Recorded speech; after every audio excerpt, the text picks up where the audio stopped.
quand c'est bon, et puis on redonne la parole à Michael. Juste petite chose, vous pouvez cliquer, pour celles et ceux qui ne sont pas familiers de Jitsi, si vous cliquez sur une icône, vous pouvez l'avoir un grand. Donc typiquement, je suis en train de partager mon écran avec quelques jolies images de manuscrits. Si vous cliquez, vous pouvez l'avoir en grand, et même chose, vous pouvez sélectionner, si vous voulez voir le visage de quelqu'un qui est en train de parler, ou bien laisser tous les petits carrés ouverts en bas à droite. Voilà. Et pour la partie discussion, évidemment, maintenant je pense que tout le monde est familier, on a la petite main en bas à gauche, si vous voulez lever la main pour intervenir quand on passera à la partie discussion ouverte pour tout le monde. Je vois Emmanuel vient de nous rejoindre, je vais juste mentionner l'association sans te demander de dire quoi que ce soit, Emmanuel, mais je vais mentionner ton rôle dans ce cadre-là quand on va lancer l'enregistrement et mon mot de bienvenue de 3 secondes. Vas-y, à l'autre, pardon, on a parlé Emmanuel Château-Dutier, mais maintenant l'autre Emmanuel, si tu veux lancer l'enregistrement, on va faire ça.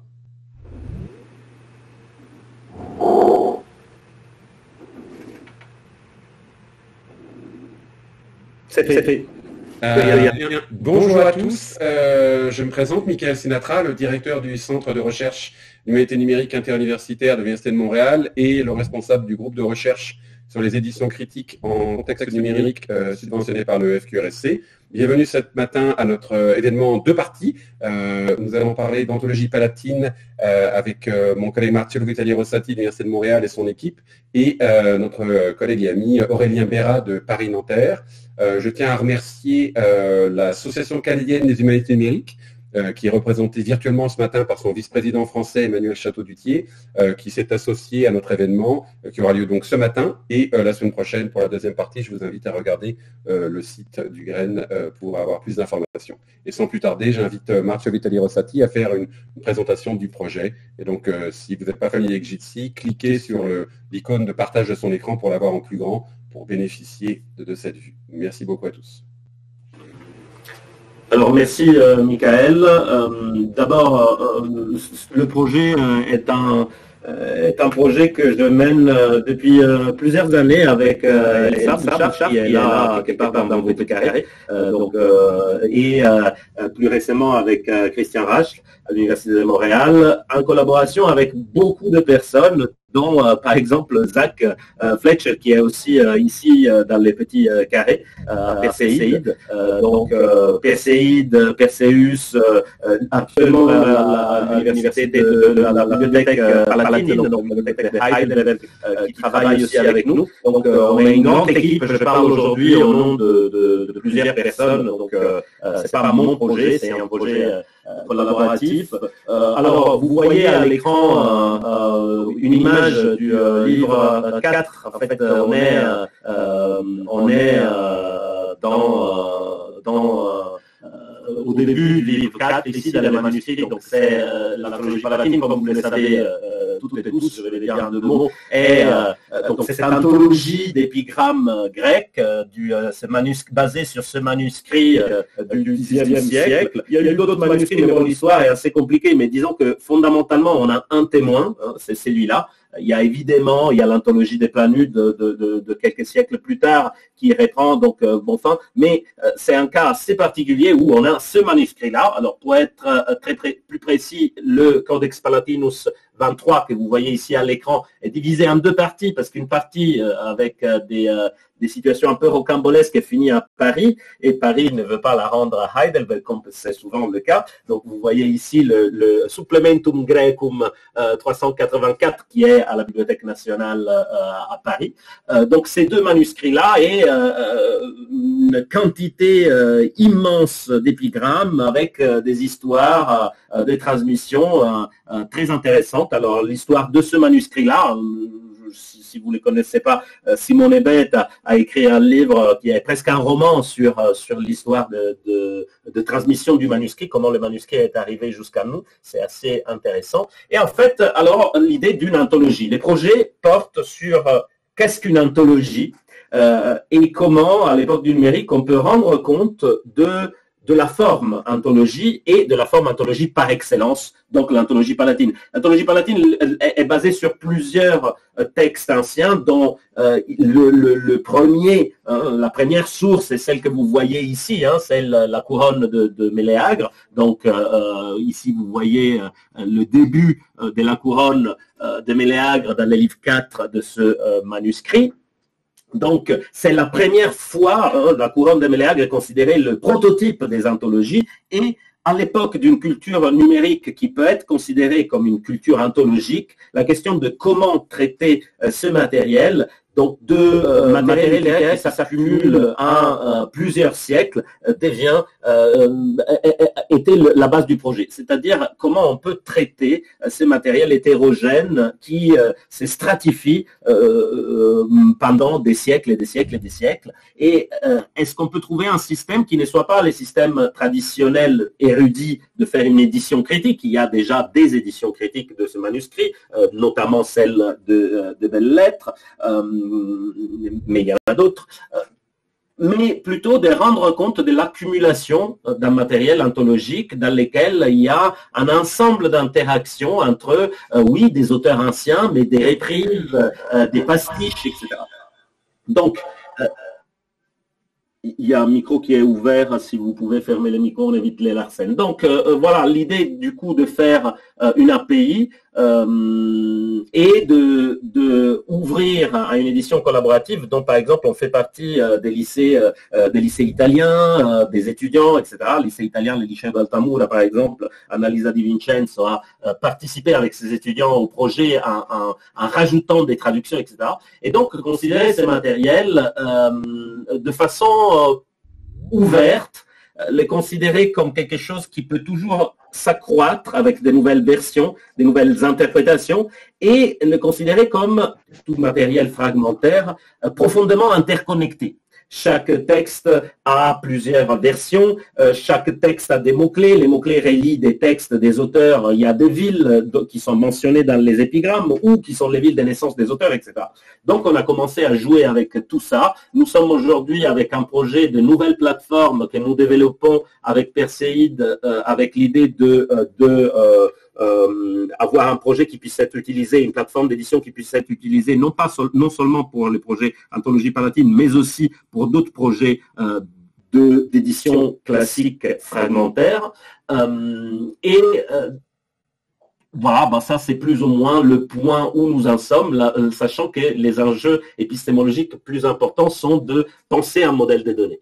Alors là, je vous ferai voir quelque chose, et puis en discutant avec Aurélien, probablement on pourra en dire plus, mais comment faire pour penser ce matériel multilingue, profondément interconnecté, sans devenir fou. Juste pour vous donner quelques petites aperçus du matériel du projet. Ici, justement, vous voyez le manuscrit numérisé par la bibliothèque de Heidelberg.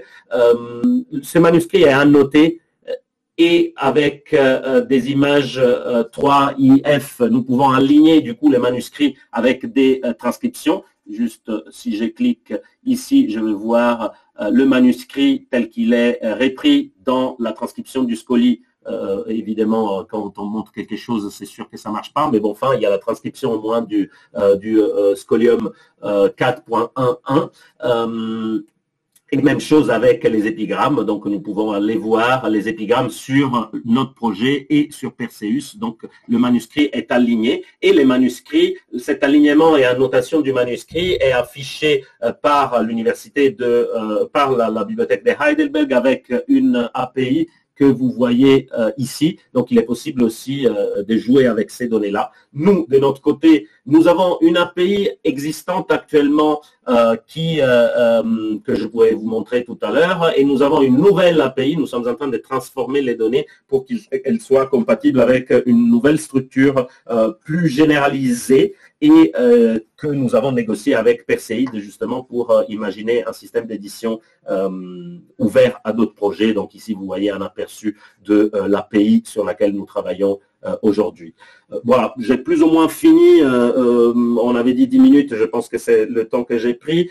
C'était juste pour présenter l'ensemble des enjeux du projet et je laisse la parole à Michael ou Aurélien directement, je ne sais pas. Aurélien, vas-y, pour l'intérêt du temps, saute dans la conversation. Très bien. Alors, merci à Marcello et Michael de m'avoir donné l'occasion de me plonger dans l'état actuel du projet. J'ai cherché à concentrer mes réactions, puisque je suis répondant en quelques questions. Je n'attendais pas du tout, Marcello, à ce que tu sois aussi épigrammatique. Donc, je vais essayer de respecter cette concision. C'est parfait. J'ai 2 préambules très rapides pour dire comment je comprends le projet, parce que c'est un projet, je pense, qu'on peut essayer d'attraper par divers biais. Et puis 4 séries de questions. Alors, peut-être que tu me diras au fur et à mesure comment tu veux réagir, et vous me direz les deux à quel moment on ouvre la discussion. Pour ce qui est des préambules, c'est ma propre connaissance du projet Ontologie. Je me souviens d'avoir notamment rencontré Elsa au colloque Digital Humanities and Antiquity en 2015 à Grenoble. Et je le mentionne parce que c'est un moment où je percevais le projet comme un projet d'étude de l'Antiquité par des moyens numériques. Et vous veniez en tant qu'équipe dans un colloque d'humanité numérique, où les gens de Perseus étaient là, où les anglophones étaient présents, donc les développements actuels étaient déjà en quelque sorte possibles. Et puis, de ce colloque en 2015, on va jusqu'à la publication toute récente que j'ai lue grâce à cette invitation dans Digital Humanities Quarterly, donc vous avez sans doute vu le lien.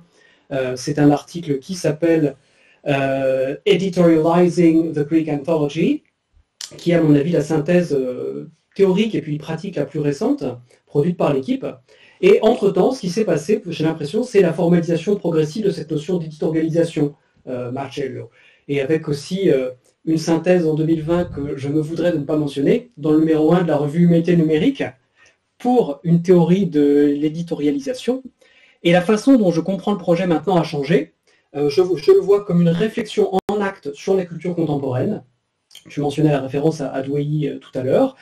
Culture contemporaine marquée par le web, la place des amateurs, la relation de la science avec la société. Une réflexion en acte qui passe par une comparaison assez complexe en réalité avec un objet ancien, qui est l'ontologie. Et puis, peut-être une promesse que vous faites d'un effet en retour de cette sorte d'expérience spéculative et performative, artistique aussi, sur la connaissance de cet objet qu'est l'ontologie par les savants. Donc une réintégration aussi des résultats dans le monde savant plus traditionnel. Les objectifs et publics du projet tel que je les comprends, c'est un peu ce sur quoi insiste à mon avis l'article de DHQ. Dès le titre, il est question de la notion d'imaginaire collectif. Donc ce n'est pas tout à fait de l'intertextualité, ce à quoi vous vous intéressez, thème tout à fait courant pour les outils, les projets d'humanité numérique, et encore une nouvelle frontière d'un certain point de vue, mais plutôt, je vois ça comme une sorte d'histoire culturelle, un peu à la Curtius, où on s'intéresse au topos, à des matériaux communs transhistoriques, dans une perspective qui est renouvelée par la réflexion, par exemple, de Milad Douai avec sa culture ontologique, qui lui semble être un signe de la culture numérique et de la culture du web, et puis les réflexions de Pierre Lévy, qui sont moins souvent convoquées en humanité numérique, avec cette notion d'intelligence collective. Donc je vois ça maintenant comme un projet qui est avant tout une théorie en acte, une réflexion sur ce moment où nous sommes, et le geste ontologique. Indissociablement, et ça, ta présentation ne le faisait pas ressortir tout à fait pour ceux qui connaissent moins le projet, je crois que c'est aussi un projet de production, création collaborative. La plateforme que vous avez maintenant a des affinités avec d'autres projets que j'ai vus à Montréal ou à Cerisy, comme ce projet de création autour de la figure du général Instinct, où on va du côté plutôt du happening et de la performance et de la création collective à partir d'un prétexte culturel. Dans le cas de l'ontologie, il y a un argument plus traditionnel, mais je crois qu'un des slogans pourrait être « créer, c'est commenter »,« commenter, c'est créer », et effectivement, il y a un jeu assez subtil avec nos façons habituelles de considérer des objets antiques et typiquement de faire une édition, cette perspective philologique. Donc le but, c'est la fin de mes préambules, c'est de donner à penser, j'ai l'impression. Dans mon cas, c'est réussi, mais ça ne veut pas dire qu'il ne faut pas discuter des détails et des principes. Alors j'ai 4 séries de questions. Peut-être que je te dis à chaque fois, Marcello, lesquelles me semblent pertinentes, et puis tu réagis sur ce que tu veux. Le premier point, c'est de savoir de quel collectif nous parlons dans cette notion d'imaginaire collectif. Il y a la promesse, comme je disais, d'une sorte d'élucidation conceptuelle, je paraphrase un terme de l'article de DHQ. Il faudrait, selon vous, que cette expérimentation éditoriale nous aide à comprendre aussi le passé. Cela me semble compliqué parfois, à certains égards, parce que ce collectif hybride du web, typique de la culture numérique, et les gens qui peuvent utiliser la plateforme, sont en fait très différents des auteurs, compilateurs de l'Antiquité du Moyen-Âge, qui avaient leurs projets propres. Et je me demande si, dans une perspective historique, on ne risque pas une sorte d'écrasement, en ne réfléchissant pas un peu plus aux fonctions de ce geste ontologique dans des régimes médiatiques qui sont finalement très différents. Préserver de la perte ou préserver du recouvrement parce qu'il y a une abondance de matériaux partagés, ça n'est pas tout à fait la même chose. Donc là, peut-être sur la fonction et la possibilité de dire quelque chose du passé grâce à cette expérience, ça peut être une question intéressante. Et le constat que je ferai, c'est que aujourd'hui, eh bien, en fait, malgré tout l'enthousiasme de la documentation et de l'équipe, qui lit encore les poèmes de l'anthologie eux-mêmes, parmi les usagers du web qui vont aller sur la plateforme, nous ne sommes même plus à l'époque de Marguerite Yourcenar, normalienne, académicienne, romancière qui traduit des épigrammes, ou de Georges Pompidou, président de la République française, qui compose une anthologie de la poésie française publiée en Pléiade. Donc, qui va encore lire le grec original? Qui va traduire? Qui lit encore tout simplement de la poésie? Donc, est-ce qu'il n'y a pas une discordance là, dans cette notion de collectif? Est-ce que ça éclaire vraiment le passé? Et quel est le collectif contemporain qui peut vraiment rendre le projet opératoire, au-delà de l'expérience? Est-ce que tu veux réagir d'abord à cette question, Marcel? Volontiers, merci beaucoup. En fait, merci surtout pour ta lecture du projet, parce que tu as bien compris. En fait, je dirais les deux âmes quand même du projet, et qui sont un peu en tension, peut-être trop en tension. Il y a d'une part, en effet, il y a une étude de l'Antiquité via les outils numériques. Je ne suis pas le mieux placé pour en parler, parce que c'est plutôt Elsa qui devrait en parler en tant qu'helléniste. Moi, je ne suis pas un helléniste, je suis un amateur donc de ce texte, en général du grec ancien et des langues anciennes, mais je ne suis pas un spécialiste. Et à côté, il y a en effet ce travail de réflexion en acte sur la culture numérique, sur la culture contemporaine, via un objet ancien qui participe de la production de ce que nous sommes aujourd'hui. Donc ça, en effet, il y a un passé, c'est sûr qu'il y a ce passé qui produit les présents qui est important pour nous. Je dirais en un mot, et puis comme ça j'arrive à la question sur le collectif, je dirais que une des choses qui nous intéresse, et sans doute celle qui m'intéresse le plus moi en tant que chercheur, c'est la question de la matérialité de l'imaginaire collectif. Qui est une façon un peu bizarre pour dire que je ne veux pas faire de l'intertextualité, mais que je fais finalement de l'imaginaire quelque chose qui est encore plus matériel et inscrit que les textes de l'intertextualité d'une Kristeva, par exemple, qui restent des textes un peu abstraits parfois. La notion des textes, on sait, dans ces années 70-80, devient presque, les textes, on ne peut plus les toucher, tandis que là, ce qui m'intéresse, c'est que l'imaginaire, finalement, a ces côtés très matériels inscrits. Et c'est là peut-être où il y a un lien entre la partie donc de penser les passés et de préserver les passés et les présents. C'est-à-dire qu'à la fois, on s'intéresse aux manuscrits et aux scolies du manuscrit qui là relève du projet particulier et qui va pouvoir nous aider à dire quelque chose du passé aussi, même si nous n'en sommes pas tous spécialistes. Elsa plus que moi, mais Elsa aussi n'est pas, disons, ses intérêts sont plus littéraires. Je parle un peu pour toi, Elsa, tu peux m'interrompre si tu veux, mais plus littéraire que, par exemple, l'étude du manuscrit en tant que tel. Mais bon, enfin, on s'y intéresse. Et alors, sur la question du collectif, de quoi on parle quand on parle de collectif et de l'imaginaire collectif? C'est qui ces collectifs? Alors, je voudrais souligner une idée profondément anti-essentialiste que nous avons du collectif. Et là, je me réfère aussi un peu aux travaux que Nicolas Soré a fait avec nous sur les questions des revues plutôt, mais c'est la même question. C'est-à-dire, le collectif ne peut pas être une communauté qui est préétablie. parce que sinon on retombe avec les collectifs dans les mêmes problèmes politiques liés à l'individualité, c'est-à-dire l'individu comme le collectif devient une espèce d'objet de vente. Quand il est essentialisé, c'est un produit.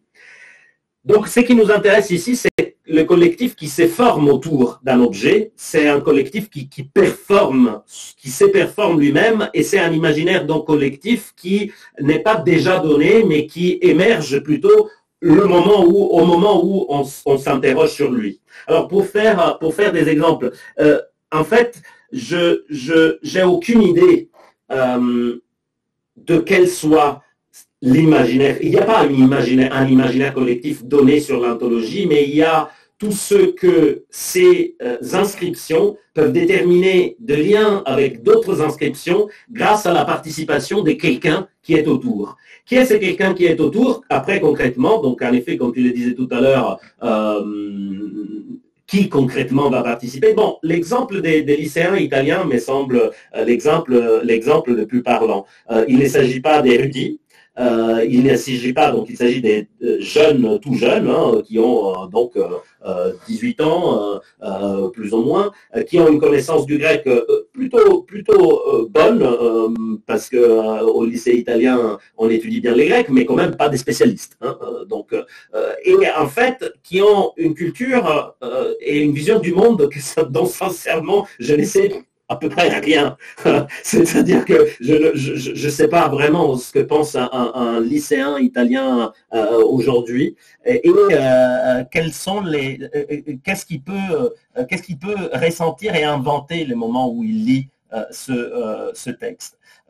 Ça, c'est pour faire un exemple. D'autres exemples, c'est des étudiants, en effet, universitaires, mais qui ne sont pas forcément hellénistes non plus, qu'on met sur les manuscrits. Donc, il y a un collectif un peu qu'on crée nous-mêmes, un instigant des participations.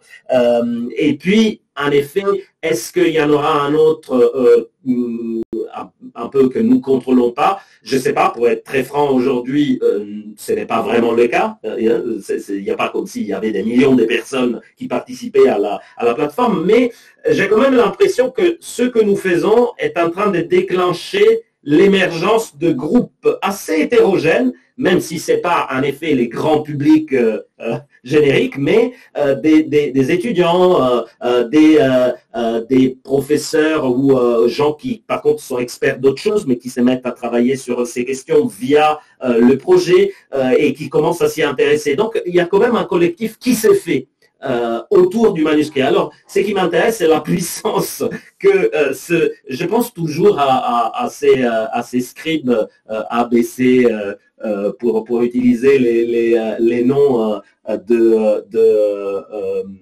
que donne déjà Price and Dance. Et je pense toujours à quel point le type là sait qui a écrit, on ne sait pas qui c'est, qui a écrit ce petit scoli que je suis en train de vous montrer, qui parle du fait que Méléagre était phénicien, etc. À quel point c'est incroyable que cette inscription puisse déterminer aujourd'hui ce Jitsi. Qui a une autre inscription qui n'a rien à voir, mais qui quand même est déclenchée d'une certaine manière. Voilà. C'était un peu long comme réponse, désolé. J'ai été plus épigrammatique dans la présentation. C'est pour ça que je l'ai salué tout de suite, que tu puisses cesser les lettres ensuite.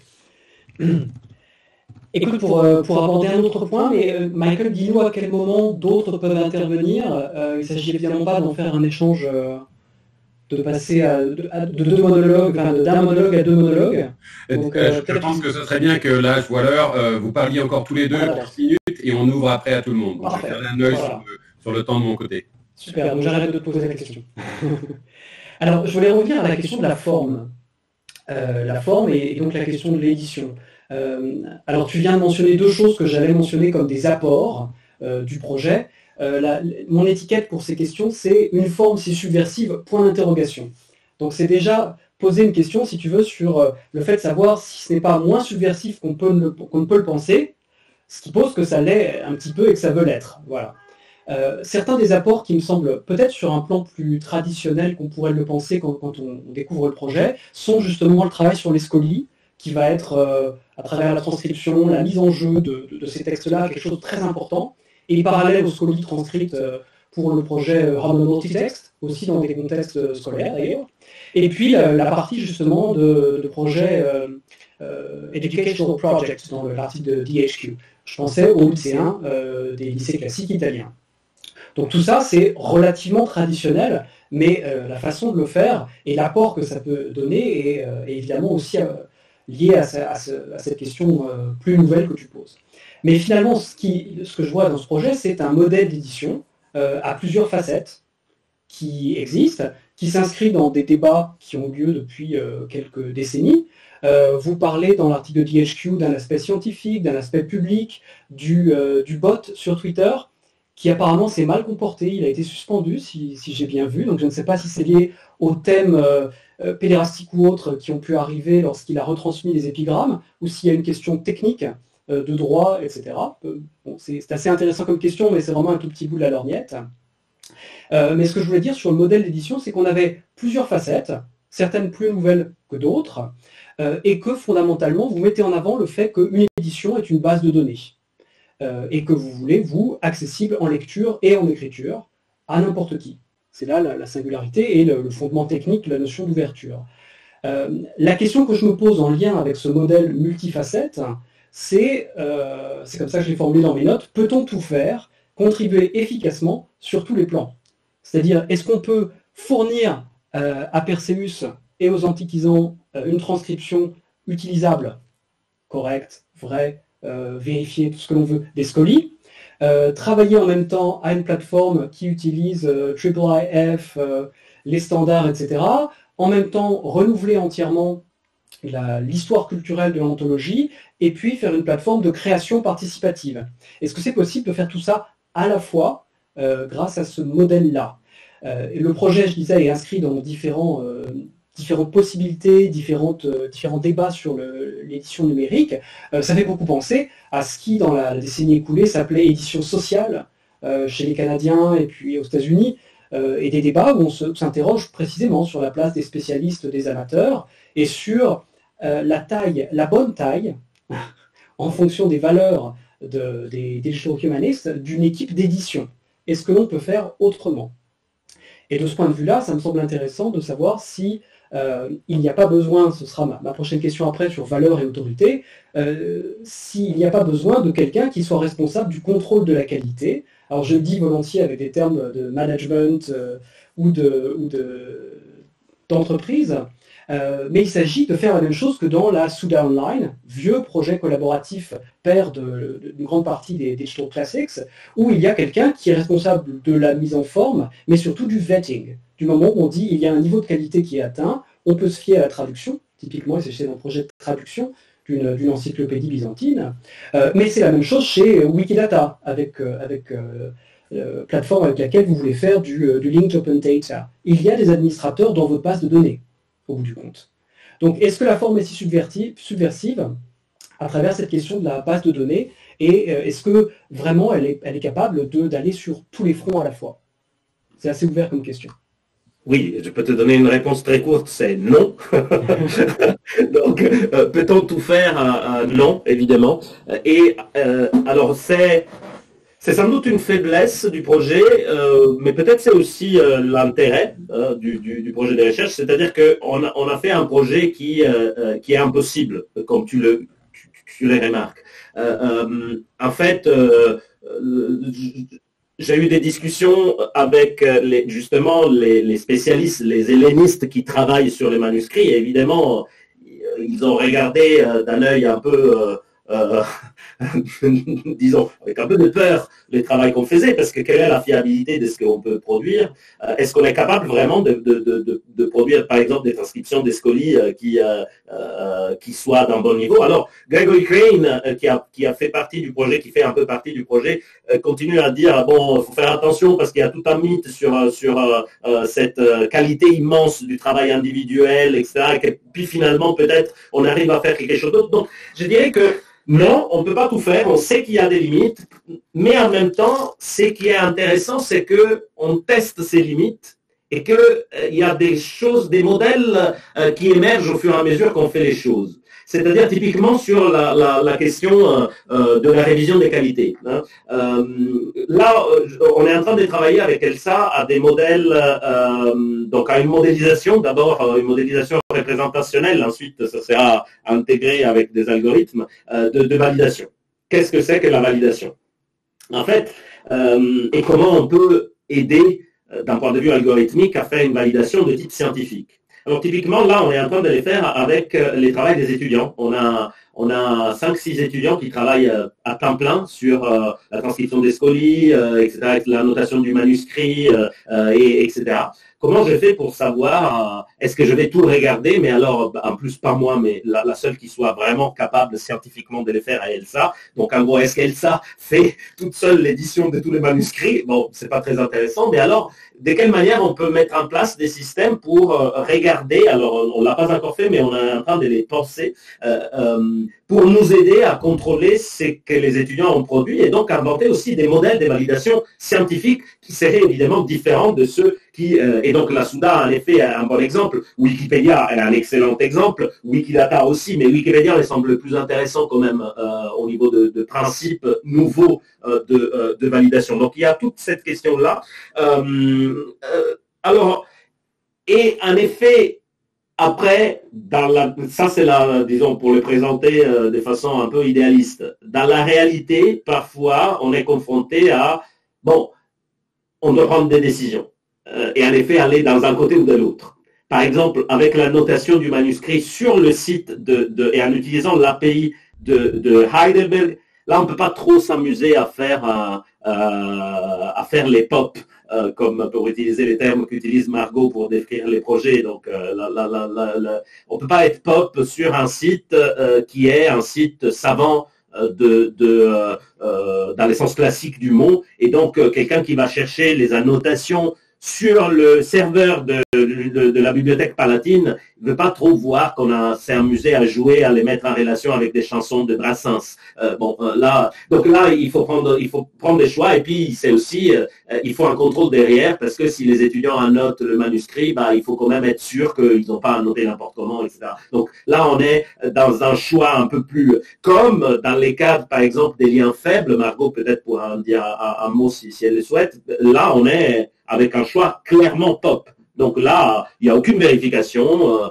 Donc il y a ces éléments qui rentrent un peu en contradiction dans le projet. Je ne suis pas sûr de ce qu'on pourra en faire. C'est-à-dire, une fois que le projet sera fini, qu'est-ce qu'il va être comme objet de connaissance? Ça, c'est une bonne question et je ne suis pas sûr qu'on a la réponse.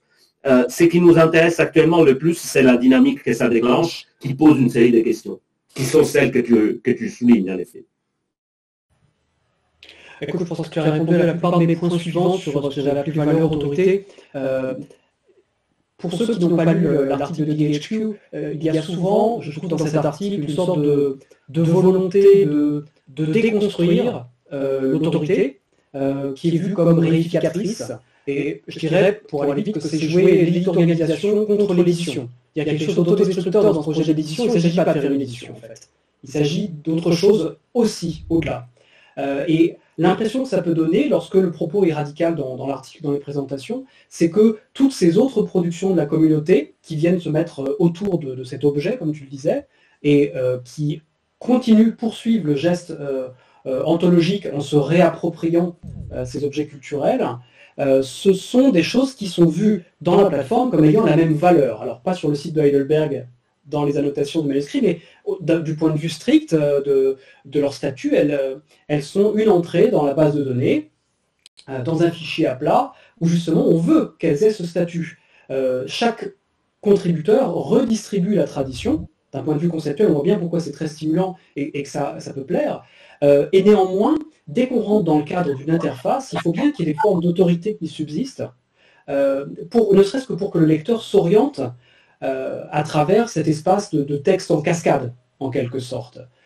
C'est l'enjeu notamment de ce que font les gens de Perseus ou du Center for Hellenic Studies et de Perseus, avec cette notion de micro-publication, où le commentaire des étudiants, de n'importe qui, vient éclairer le texte d'une certaine manière, mais il faut quand même réussir à le situer par rapport à un texte source, par rapport à une tradition, par rapport aux travaux secondaires, savants, etc. Wikipédia, ça c'est ce qu'on vient de dire, c'est pas un espace de liberté anomique, c'est un espace ouvert et qui peut être ouvert parce qu'il est autorégulé par une communauté qui se donne des règles. Et j'ai l'impression qu'avec ces textes qui sont équivalents au sens fort, c'est une position intellectuelle, on a une limite claire à ce modèle qui est finalement l'attention. Le temps d'intelligence focalisée que chaque lecteur, auteur, contributeur, peut consacrer à tout cela. Je disais tout à l'heure qui lit encore du grec, bon je joue contre mon propre camp en disant cela, qui lit encore l'anthologie et régulièrement. De cette manière-là, on peut voir aussi que c'est compliqué d'imaginer que tous les contributeurs aient lu toute l'anthologie. Évidemment non, bien sûr. Donc, il y a un problème d'autorité qui est lié à la question de l'interface. Comment est-ce qu'on peut vraiment naviguer, puisque une des innovations, c'est de proposer ensuite des parcours à travers les créations primaires, secondaires, étagées dans le temps. Et ce qui va avec pour moi, ce sont les deux dernières questions de ce fil, c'est ce projet non seulement est impossible, tu disais, mais par principe, il est infini. Donc quand est-ce qu'il s'arrêtera? Ou alors, question moins théorique, quelles sont les étapes de sa réussite, selon toi, selon vous? Qu'est-ce qui fait qu'à certains moments, on peut se dire, là, il y a quelque chose d'intéressant qui s'est passé, qui nous semble être une étape? Et ma deuxième question, c'était quel est le cadre éthique du projet? Je ne sais pas si c'est le bon terme. Je me demandais quelle culture cela favorisait finalement. Vers quoi ça va? Quand on est wikipédien, on a une idée de la culture. La plupart du temps. Quand on contribue à l'anthologie palatine sur la plateforme, qu'est-ce qu'on a comme idée de la culture? Qu'est-ce qu'on est en train de développer en fait? Merci beaucoup. Je suis ravi de tes questions qui me plaisent beaucoup. Je vais commencer par la question de l'autorité. En tant qu'anarchiste, je me suis rendu compte dans le temps, en militant un peu, que le problème n'est pas l'autorité. Le problème, c'est la transparence de l'autorité. C'est-à-dire, c'est les moments où la naturalisation de l'autorité. C'est-à-dire le fait de penser que l'autorité est une et une seule et qu'elle est naturelle, qu'elle ne peut pas être mise en question. Alors, du coup, la critique de l'autorité, qui est à la base de l'anarchisme, n'est pas vraiment une critique de l'autorité, mais plutôt une critique d'une autorité unique, donc du pouvoir associé à l'autorité. C'est ça le point. Et ça, c'est un peu ce que je disais dans mon livre sur l'éditorialisation. J'avais commencé par dire il faut attaquer l'autorité, puis je me suis rendu compte que Hannah Arendt a raison sur ça. Le problème n'est pas du tout attaquer l'autorité, c'est plutôt faire en sorte qu'il y en ait des autorités, mais qu'elles soient plurielles et qu'elles soient reconnaissables en tant que telles. Alors là, la réponse est à la fois la réponse à ta demande éthique et à la question de la validation. Le problème est qu'une certaine autorité sur ce qui est valide et ce qui n'est pas, rapidement, un peu l'idée lachmanienne d'édition, je simplifie, c'est tellement naturalisé avec cette différence entre l'érudit et le non, celui qui sait, celui qui ne sait pas, etc.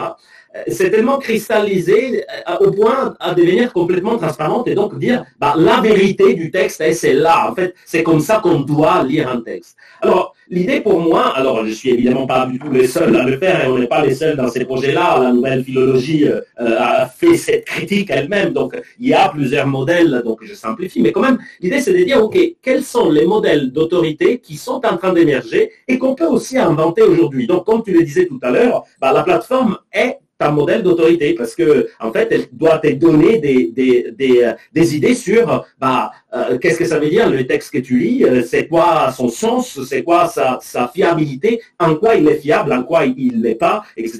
Donc penser un modèle d'édition, et c'est ça que nous faisons avec les projets, signifie penser des modèles d'autorité. Donc d'un point de vue éthique, le projet m'intéresse au moment où ces modèles d'autorité sont négociés avec un collectif dynamique et ne sont pas donnés a priori. Et je pense qu'aujourd'hui, c'est très important de le faire parce que justement, nous assistons à l'émergence de nouveaux modèles d'autorité. Google, selon moi, est est le plus significatif, hein, et les GAFAM en général, mais Google, je pense que c'est la plus intéressant, la machine morale, comme l'appelle Cardon. En fait, Google est l'autorité par excellence, sauf qu'il s'impose et son autorité n'est pas négociée. Ses principes d'autorité ne sont pas négociés collectivement, il nous les impose. Alors, ce qui me semble important aujourd'hui, c'est de pouvoir négocier collectivement où ces collectifs restent ouverts, même si petits, et je suis d'accord, et pas tout le monde, mais quand même ouverts. Et comme sur Wikipédia, justement, qui le fait, que la communauté, le collectif, puisse négocier les principes d'autorité. Et donc, se poser la question de façon complètement ouverte, quels sont les principes que nous souhaitons mettre en avant? Ça, c'est la réponse à la question éthique. Et donc, quand il s'arrête le projet, en effet, ça, c'est un autre grand problème. Potentiellement, le projet est ouvert à l'infini. Alors, il y a deux questions. Je dirais, quand il s'arrête et surtout, qu'est-ce qu'il va devenir par rapport à sa préservation après la mort du projet, parce qu'il y a ça aussi comme question. Alors, je dirais que pour donner, il pourrait rester ouvert à l'infini, mais pour donner des balises, on souhaiterait avoir une édition, je veux dire, avoir au moins des bases sur l'ensemble de l'anthologie. Des bases, ça veut dire quoi? Ça veut dire au moins, pour donner un chiffre un peu au pif, 3-4 versions par épigramme, une version en grec, une version en grec, puis en certaines traductions, plus en d'autres langues, chaque épigramme soit balisé avec des mots-clés, avec des mots-clés, avec les colis, etc. Donc, avec les colis, etc. Je pense que ça sera fini, je pense que c'est déjà assez content. Voilà. En même temps, il pourrait continuer, ça va dépendre de finances, etc. Mais bon, disons que là, on a quand même un objectif sur les 5-7 ans qui est là. Et je dirais que la collaboration avec des institutions autres donne peut-être un peu des garanties sur la pérennité plus à long terme. Donc, typiquement, la Bibliothèque Palatine qui a des fins. En fait, on pourra, et c'est ce que je suis en train d'essayer de faire en discutant avec eux, on pourra essayer de pérenniser au moins certains bouts des projets selon certains usages particuliers et, par exemple, usage érudit plus classique, etc. Évidemment, l'enjeu, c'est de savoir négocier au moment de la cristallisation de certains résultats des formes de circulation et de pérennisation qui soient compatibles avec les formes d'autorité que nous avons imaginées. Évidemment, l'échec du projet serait si à la fin on arrive à faire « OK, j'ai fait une édition critique classique avec un bout du projet, puis le reste, ça a été les fans, mais c'est fini. » Voilà. Bon, ça serait un peu un échec. C'est un risque possible. Je veux dire, ça serait un échec partiel, hein, parce que ça voudrait dire qu'on a quand même produit quelque chose, mais c'est un risque et peut-être ça nous ferait conclure. Je veux dire, c'est une recherche, hein, donc il y a des questions qui restent ouvertes. Peut-être ça nous ferait conclure qu'on avait tort. On ne peut pas renégocier ces systèmes d'autorité, qu'ils sont là, c'est pas, au moins que ce n'est pas comme ça qu'on pourra les faire. Donc là, il y a des questions qui, selon moi, restent ouvertes. Nous n'avons pas la solution. Est-ce qu'on aura quelque chose qui pourra se poser et se poser de façon originale ou pas? Je pense que c'est la question qui va être un peu, à laquelle on veut donner la réponse. C'est la question des recherches, une au moins des questions des recherches. Écoute, ça me convient tout à fait. Je n'ai aucune autorité pour te dire que ça me convient, mais ça me semble un bon plan. Dans une dernière partie, j'avais 4 questions. Je vais juste les nommer peut-être, et puis tu en choisis une, ou bien on ouvre la discussion sur une des questions. C'était en fait ce qui sous-tend le tout, c'est le lien entre l'anthologie grecque et cette notion d'éditorialisation. Dans mes notes, je dis affinité réelle, pertinence d'un éclairage réciproque. Est-ce que c'est si évident que c'est un bon objet pour cette théorie? Tu insistes parfois sur le fait qu'il y a une imbrication et que l'un est né de l'autre et a permis de faire évoluer le modèle en même temps que les théories. Tu te demandes comment est-ce qu'on peut publier, éditer, publish l'imaginaire ontologique dans l'article de DHQ. Moi, je me suis demandé à un moment, au fil de cet article, l'imaginaire est précisé comme imaginaire littéraire. Tu y as fait allusion tout à l'heure. Pourquoi on s'intéresserait particulièrement, dans le cadre de cette théorie, même d'un projet comme celui-là, à des objets littéraires? Puisque tu étends cela à des objets artistiques, les contributions sont transmédiatiques et peuvent être de toutes sortes, mais finalement, je disais, commenter c'est créer, créer c'est commenter. Jusqu'à un certain point, le commentaire savant est une forme de création artistique dans ce cadre-là. en quoi est-ce qu'il y a une dimension littéraire et en quoi est-ce que ça respecte historiquement le développement de cet objet littérature dont l'anthologie est un exemple intéressant. Donc ça, c'est la littérature. Deuxièmement, ça c'est un petit point de spécialiste, mais intéressant pour les spécialistes de texte, l'anthologie repose quand même sur des effets de série. Il y a des cohérences locales. Je les mentionne parfois, mais c'est vrai que vous insistez peu, parce que ce ne sont pas des articles philologiques traditionnels. Et le paradoxe, c'est que les lecteurs, que ce soit les usagers de votre plateforme, j'imagine, ou les lecteurs habituels de l'anthologie, s'intéressent plutôt à des poèmes individuels. Ils y arrivent avec une question sur un texte, éventuellement sur un auteur, éventuellement sur un thème, mais ne s'intéressent pas forcément aux effets de série et ne cherchent pas à créer cette constellation, à réfléchir à l'intertextualité définie en un sens nouveau, etc. Pas forcément. Donc là, il y a peut-être une contradiction entre l'effet de série possible, l'intérêt pour des poèmes individuels.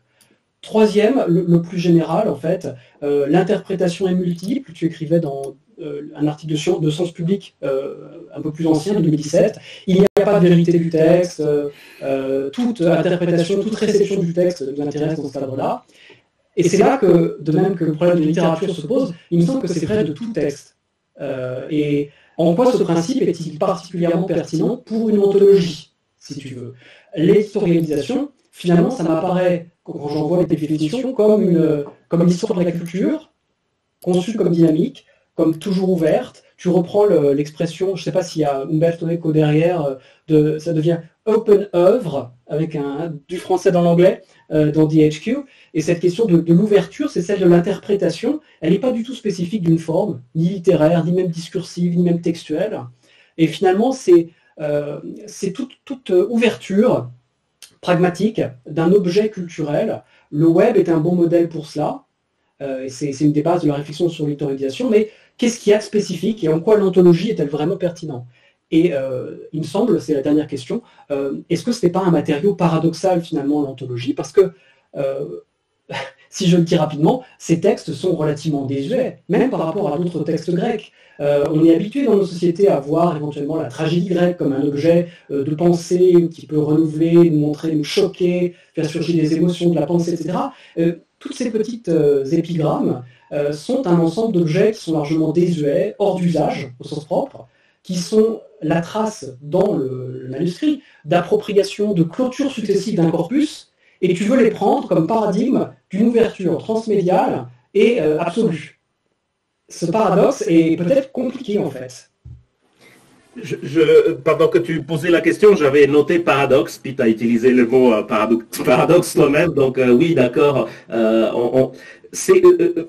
J'essaye en une phrase pour donner ensuite la parole au public de répondre de donner des pistes, des réponses à l'ensemble de ces dernières questions. C'est justement la question du paradoxe qui m'intéressait. C'est-à-dire que c'est à la fois un objet finalement très érudit, et l'enjeu c'était ça, c'était de dire, ok, comment à partir d'un scoli de C ou de J qui dit voilà, je sais pas quoi, qui dit finalement des choses qui intéressent un public très très spécialisé, comment à partir de là on peut parler d'une circulation globale du savoir, de la connaissance, de l'imaginaire, etc.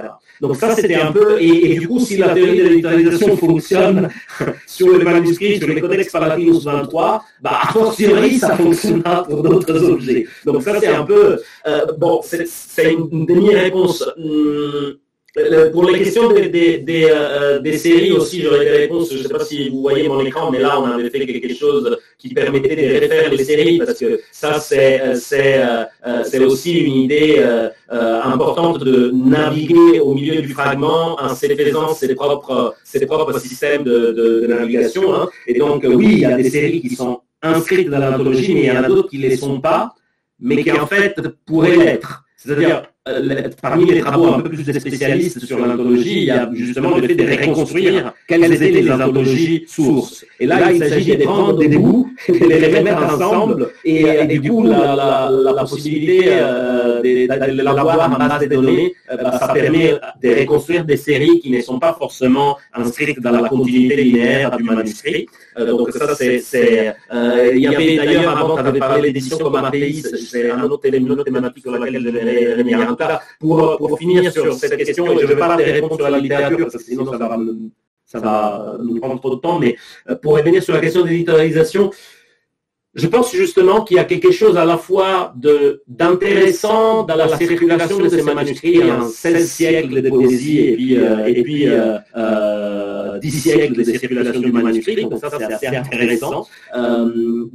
Pour ouverture et fermeture, ouverture et clôture, et qui intéresse du coup le concept d'éditorialisation, et à la fois la question du paradoxe, en effet, d'un objet finalement érudit, d'un objet qui n'est pas...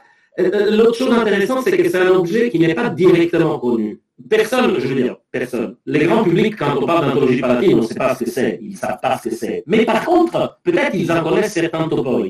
Ça, c'est un autre paradoxe intéressant. Peut-être personne ne sait qui est Asclépiade, mais en fait, les trucs sur les carpe diem qui viennent de ces épigrammes, tout le monde les connaît. Du coup, par exemple, les stéréotypes sur l'amour, le plus je lis les livres saints, le plus je suis désolé du niveau des stéréotypes. C'est vraiment un câblant. Mais ces stéréotypes-là, le manuscrit les crée. Tout le monde les connaît, ces stéréotypes-là. Le fait de pleurer parce que elle nous ouvre pas, elle nous veut pas, les trahisons, les lampes témoins d'amour, les serments pas respectés, etc. Tout ça, c'est en gros, c'est du matériel presque consommé, mais en tant qu'original, il n'est pas connu. Donc là aussi, il y a un paradoxe qui est intéressant. Exactement, dans la théorie de l'éditorialisation, il y a la question de dire, il y a des bouts, des codes que tu penses qui servent à rien et qui ne te conditionnent surtout pas. Un format, une petite bibliothèque utilisée en JavaScript, et tu dis, qu'est-ce qu'on s'en fout? Mais en fait, c'est cette bibliothèque-là qui est en train de jouer un rôle fondamental. Là, tu as peut-être un scolie que personne n'a lu, sauf Price and Dance en 1905, et qu'en fait a une importance beaucoup plus forte que ce que tu penses. Du coup, et il joue dans la production de l'espace et il joue dans la production de l'imaginaire collectif. Voilà. Eh bien, merci à tous les deux pour cet échange très fructueux. Je pense que même si on s'arrêtait là, techniquement on est à 5 minutes de la fin de l'heure, ce serait déjà une super matinée pour plein de points très stimulants. Mais évidemment, je vais encourager tous ceux qui doivent partir à 11 heures de quitter discrètement la salle virtuelle. Mais tous les autres, maintenant, si vous avez une question, levez la main, allumez votre caméra. Et je suis sûr que Marcello et les membres de son équipe, Elsa est là, Margot, seront aussi intéressés à rebondir. Donc n'hésitez pas.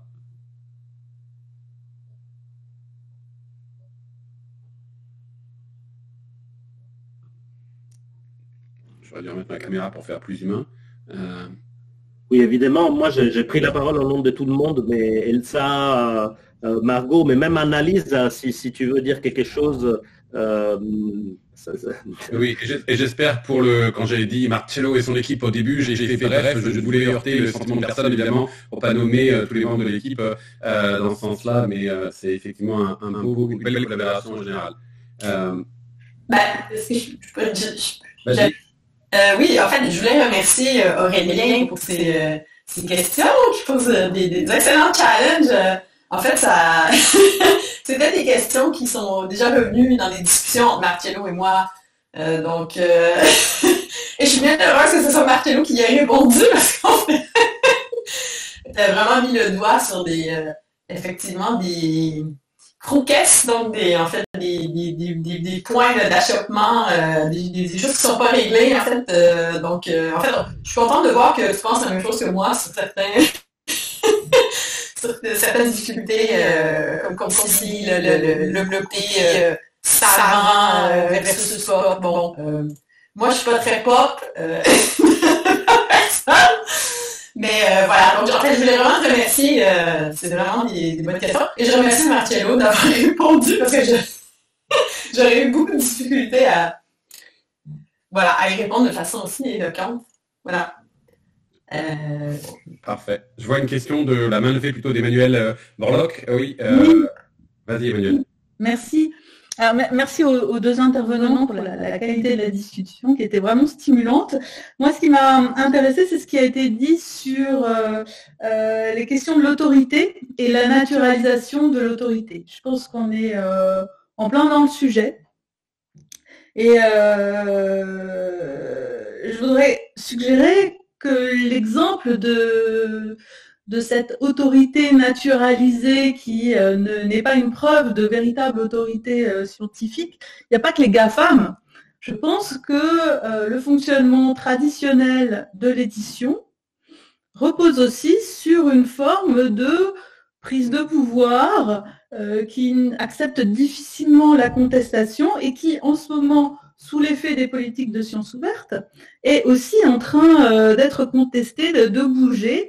Rien que l'idée que, par exemple, sous l'accord DORA, on ne doit pas évaluer un article scientifique sur le contenant, c'est-à-dire la revue, sur la notoriété ou le prestige de la revue, mais vraiment sur l'article, joue aussi à faire bouger les lignes de cette pratique de l'autorité. Et je trouve que ça rejoint aussi des enjeux de cette édition qui se voulait, comme l'a rappelé Aurélien, une base de données. Je pense que cette question de l'autorité autour des données, autour de ce qu'on montre, de ce qu'on peut donner à voir des données est aussi extrêmement importante. Et il me semble que c'est aussi l'occasion d'orienter les discussions sur la science ouverte vraiment sur quelque chose qui est au cœur d'enjeux scientifiques purs, alors que c'est plutôt perçu souvent comme la prise de pouvoir de la technostructure, si j'ose dire, ces injonctions à la science ouverte, mais on voit bien que c'est la question de l'autorité scientifique. Et ce que tu dis, Marcello, sur les modes d'autorité apportés par les plateformes, il y a aussi des gros enjeux pour ces plateformes développées par le monde académique, pour elles aussi définir la façon dont elles doivent être elles-mêmes critiquées sur leur rapport à leur modèle d'autorité, la façon dont elles permettent sa discussion. Ouais, merci beaucoup Emmanuel, juste complètement d'accord avec toi. Je pense justement qu'il est nécessaire, juste petit rappel, évidemment Google est basé sur le Citation Index, donc c'est un modèle académique d'autorité. Et d'ailleurs, combien ces modèles influencent notre pratique des chercheurs. Ici en Amérique du Nord, peut-être même plus que chez vous en France, mais bon, enfin. Donc, oui, il me semble fondamental d'opacifier les modèles d'autorité, c'est-à-dire dans le sens d'en faire une critique, une analyse et une critique, et d'en produire une multiplicité, de façon qu'on puisse à chaque fois être conscient de quels sont les principes derrière ces modèles.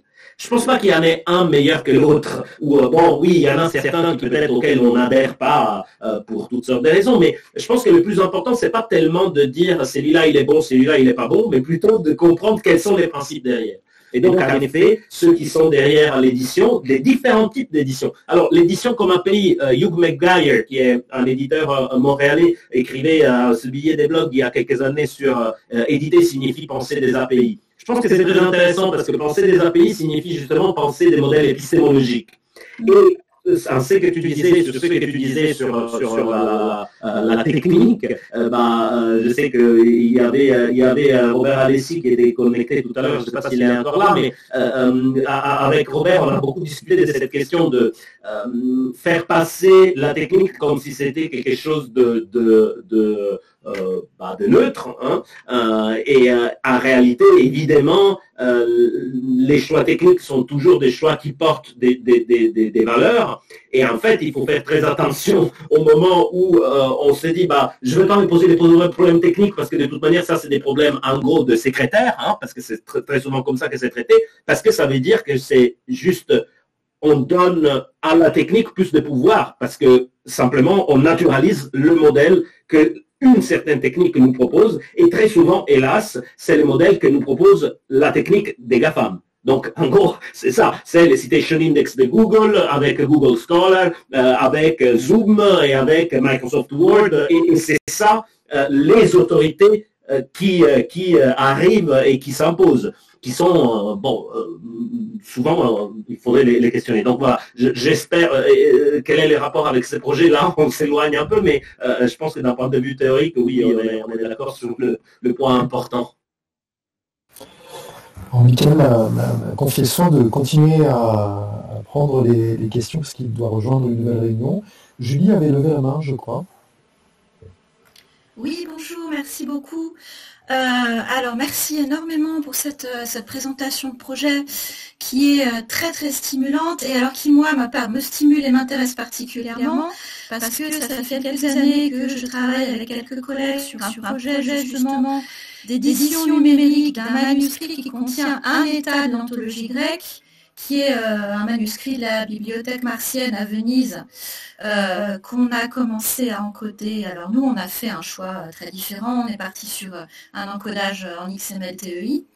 Et alors je voulais, on a publié une description de nos premiers choix d'encodage dans la première livraison de la revue Humanité numérique, donc c'est paru il y a très peu de temps. Et alors c'est une question un peu compliquée, donc je vais essayer de l'aborder justement par la question de l'autorité. En fait, oui, les contenus de l'anthologie palatine est pauvre parce que ces textes n'ont pas été préservés pour autre chose que par le fait d'être des supports d'autorité. Pourquoi est-ce que l'anthologie grecque existe dans différents états historiquement? Parce qu'en réalité, c'est un support d'enseignement du grec, et que ces collections ont été constituées quasiment ad hoc pour servir à un propos pédagogique, un propos d'enseignement. Donc c'est vrai que là, c'est un petit peu, on est face à ces textes-là dans la situation de quelqu'un qui voudrait dans 3 siècles faire une édition numérique du Lagarde des Michards, par exemple, ou d'une série scolaire qui propose des morceaux choisis, de la bonne littérature à apprendre dans les écoles. Et c'est pour cette raison qu'il y a différents états de la collection de l'anthologie grecque. Parce qu'à chaque fois, c'est des compositions ad hoc, c'est des choses qui ont été assez bien documentées par Paul Canard, par exemple, qui a beaucoup travaillé sur ces découpages-là.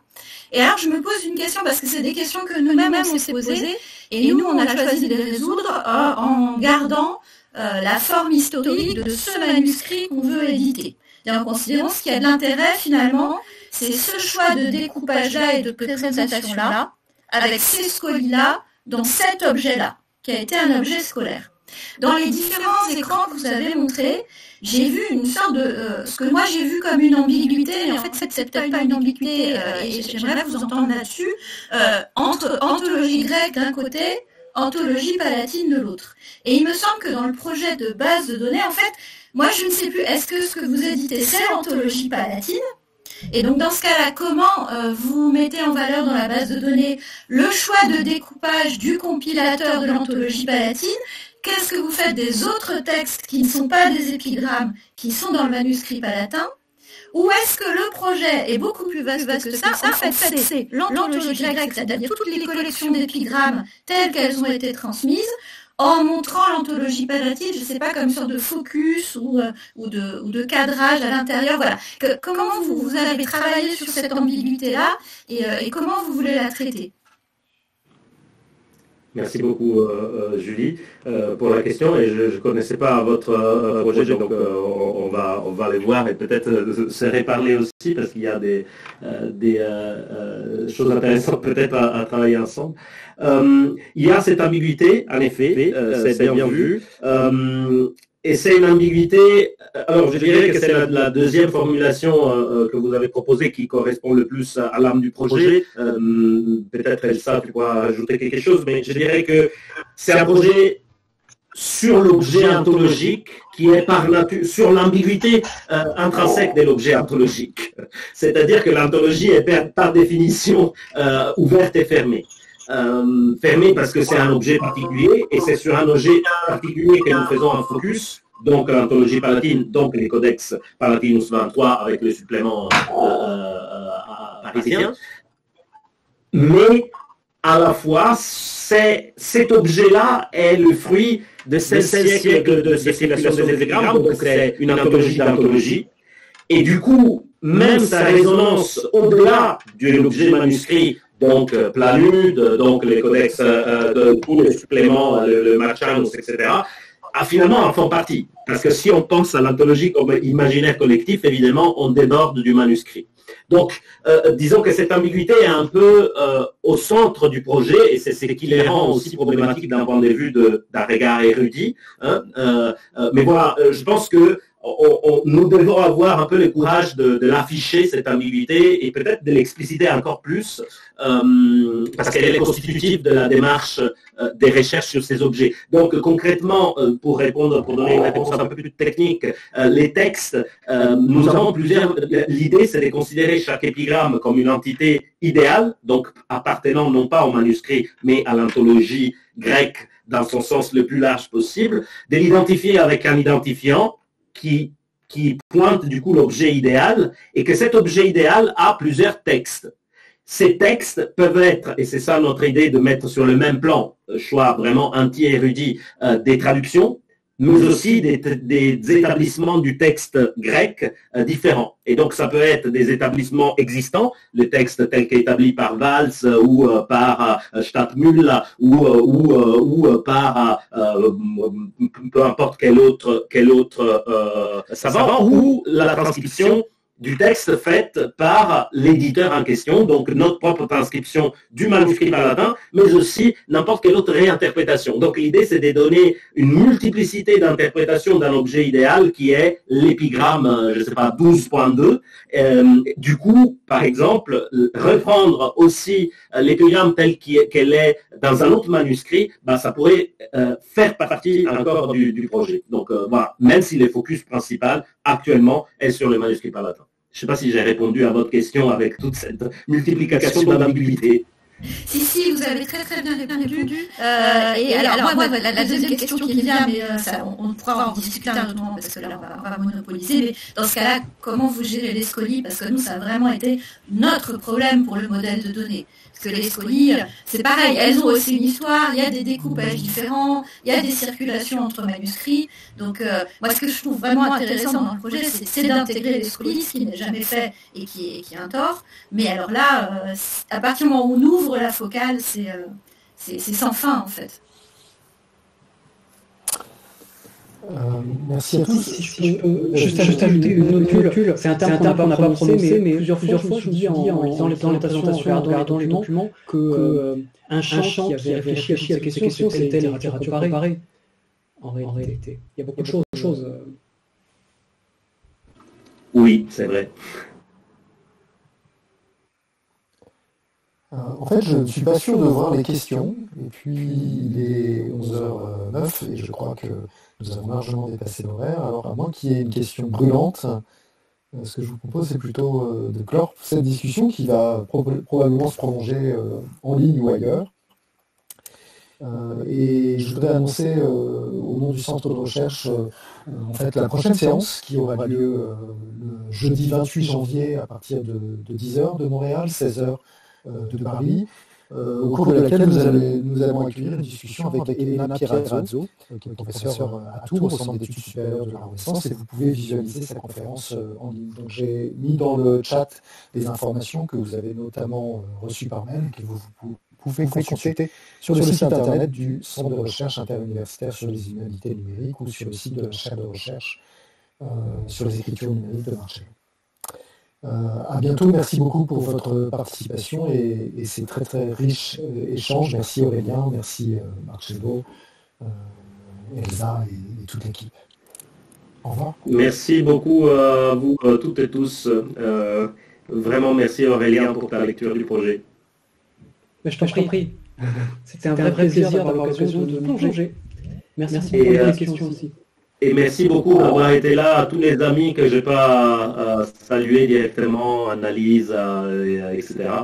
Zach, voilà, merci beaucoup, Mathilde, je vois. Et Julie, je vais vous envoyer un mail privé pour continuer la discussion.